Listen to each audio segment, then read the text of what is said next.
हम सभी विज्ञ हैं इस बात से, we are fully aware of this fact कि यह बजट एक ऐसे परिवेश में तैयार किया गया जो कोरोना कालखंड के बाद का समय रहा। हम सभी जानते हैं लॉकडाउन के चलते जीडीपी की ग्रोथ रेट आहत हुई, बहुत बुरी तरह आहत हुई, वो ऋणात्मक जोन में चली गई। पहली तिमाही में तो वो लगभग 24% ऋणात्मक ग्रोथ दर्ज हुई, दूसरी में सुधार हुआ, दूसरी तिमाही में। प्रकारांतर में जो अनुमान है तीसरी और चौथी तिमाही को लेकर, उसमें यह है कि 2020-21 में ग्रोथ रेट ऋणात्मक जोन में ही रहेगी और वो 7.7% रहेगी। किंतु जो केंद्रीय बजट पेश किया गया है वित्त मंत्री द्वारा, उसकी प्रस्तावना क्या है, उसका प्रोपोजिशन क्या है, प्रीमाइस क्या है, या कहीं अजम्पशन क्या है कि 2021-22 में जो जीडीपी की ग्रोथ रेट होगी वो 11% होगी। ये एक तरह का प्रोजेक्शन है, प्रक्षेपण है। इसकी पुष्टि में मैं एक अंतर्राष्ट्रीय संस्था का सपोर्ट लेता हूं।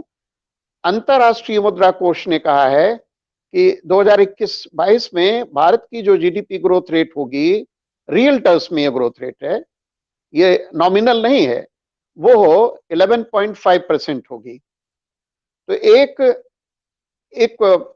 इसको तो मुख्य आर्थिक सलाहकार ने भी कहा, वित्त मंत्रालय के जो सर्वे बनाने में जिनका महत्वपूर्ण अवदान होता है, कि ये जो इसमें एक बेस इफेक्ट है। कोई भी इकोनॉमी जब एक लो बेस से आगे बढ़ती है तो वो ग्रोथ रेट मैथमेटिकली बहुत सिग्निफिकेंट दिखती है। ये बात पहले भी आई, डॉक्टर श्रुति जी ने ही शायद उल्लेख किया इस बात का कि ए वी शेप रिकवरी, यानी इकोनॉमी में बड़ी सिग्निफिकेंट डिक्लाइन आई। कोरोना संकट और लॉकडाउन की जो क्रियाएं, लॉकडाउन के दौरान जो आर्थिक व्यवस्था पर दुष्प्रभाव पड़ा उसका, लेकिन फिर अब उसी तरह सिग्निफिकेंट रिकवरी भी दिख रही है, क्योंकि अब तो कह सकते हैं कोरोना के उपचार के लिए भी व्यवस्था कर ली भारत ने, और बड़ा एक कहेंगे अप्रतिम योगदान है भारत का, आउटस्टैंडिंग कंट्रीब्यूशन कहा जाएगा इसको। अंतर्राष्ट्रीय संस्थाएं स्वीकार कर रही हैं, दुनिया के अन्य देश स्वीकार कर रहे हैं। उत्तर प्रदेश में एक विशेष रूप में, थोड़ा एक डाइग्रेशन का पॉइंट है, जो कोरोना का प्रबंधन किया गया उसका टाइम मैगजीन तक ने कह सकते हैं उसकी प्रशंसा की, उसकी सराहना की। तो एक राष्ट्र के रूप में ये जो ग्रोथ रेट का गिरना, ग्रोथ रेट का उठना बहुत महत्वपूर्ण है। डॉक्टर शर्मा जी का जो उद्बोधन है, मैं समझता हूं इसको और आगे बढ़ाए जाने की आवश्यकता है। उन्होंने कहा हिंदू रेट ऑफ ग्रोथ 50 के दशक से लेकर 80 के दशक तक। मैं इसकी पॉलिटिकल इकोनॉमी पर भी जाता हूं, ये तो कांग्रेस रिजाइम है, लेकिन जो ग्रोथ रेट थी वो 3.5% की एवरेज ग्रोथ रेट रही, जिसको डॉक्टर राजकृष्ण ने कहा था ये हिंदू रेट ऑफ ग्रोथ है।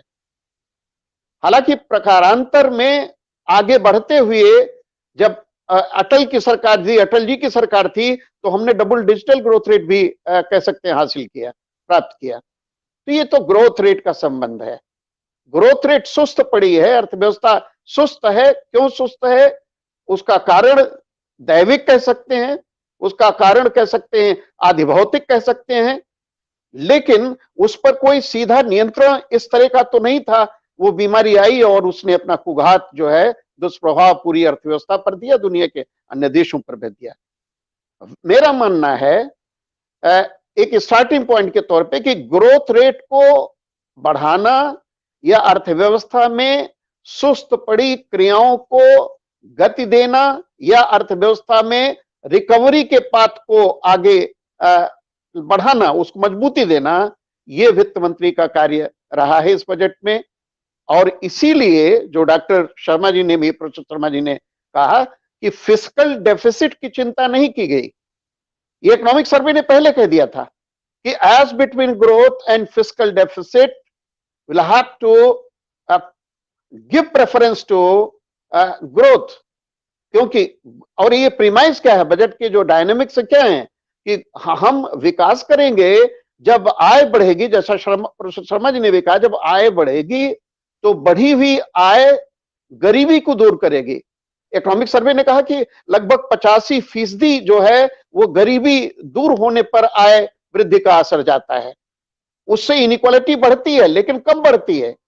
या कह सकते हैं ग्रोथ बढ़ी तो रोजगार बढ़ेगा, लोगों के हाथ में काम होगा।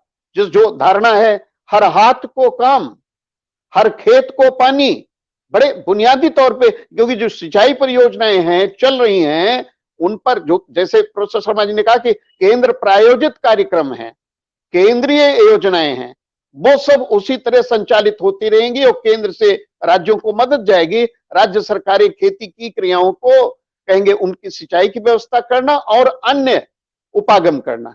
लेकिन मैं सूक्ष्म में जिस बात को रखना चाहता हूं कि ग्रोथ को प्रमोट करना इस बजट का एक उद्देश्य है। मैं समझता हूं कि वो ग्रोथ प्रमोट कैसे की जाए, उसका उपागम क्या हो, उसका अप्रोच क्या हो, वो आइडिया एक है कि इंफ्रास्ट्रक्चर में इन्वेस्टमेंट को बढ़ाया जाए और जो तात्कालिक हमारी आवश्यकता रही है, जो इमीडिएट आवश्यकता रही है, वो रही है हेल्थ सेक्टर को एड्रेस करना। क्योंकि कोरोना बीमारी का संघात पूरी तरह से दूर हो, अर्थव्यवस्था पटरी पर आए, इसके लिए यह जरूरी है था कि स्वास्थ्य क्षेत्र की जो कहेंगे आवश्यकता है उसको दृष्टिगत रखते हुए स्वास्थ्य के बजट में वृद्धि की जाए। हम सभी जानते हैं इस बात को, प्रोफेसर शर्मा जी ने भी उसे इंगित किया कि 137% का बजट बढ़ाया गया है। 137%, 137% से जो हेल्थ सेक्टर का एक्सपेंडिचर है उसको बढ़ाया गया है।